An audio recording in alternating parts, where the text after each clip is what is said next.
Sa është më rëndësi për Kosovën të investoj në fushën e diagnostifikimit shkencor më shumë? Unë konsideroj që është kruciale. Një popull pa një mirëqenie të mirë, sidomos pa një shëndet të mirë, nuk mund të ketë kurfar zhvillimi tjetër.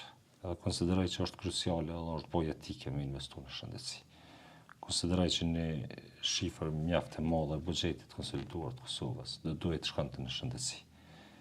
Konsideroj që çdo gjë do duhet nisë pi fillimi me teknologjitë më të reja, me investime kapitale në shëndetësi, për shkak se në çdo situatë dhe në kohra të ndryshme pak është investuar në shëndetësi. Unë konsideroj që gjithë pak është, gjithë shëndetësia është laundash. Në kohë gjatë është lanë në bashkëqeverisë minoritetet, cilat nuk i kanë kushtuar shumë rëndësi. Mandej nuk e kanë pasi bazë primare në plan program qeverisë të ndryshme për shëndetësi, dhe unë konsideroj që është hapi i fundit ose koha e fundit që duhet i kthejnë syt ka shëndetësia.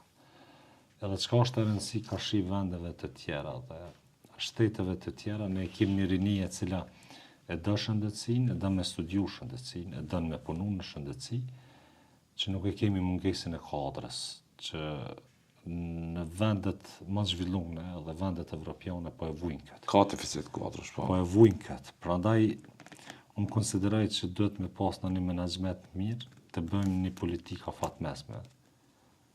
Afat shkurta është urgjente dhe afat gjatë që të rrim kësaj, të ruajmë këtë motiv për rinin tonë, për studentët e mjekësisë, për mjekët e ri, që të vazhdoj kjo traditë, ta dujnë mjekësinë dhe të ofrojnë shërbime.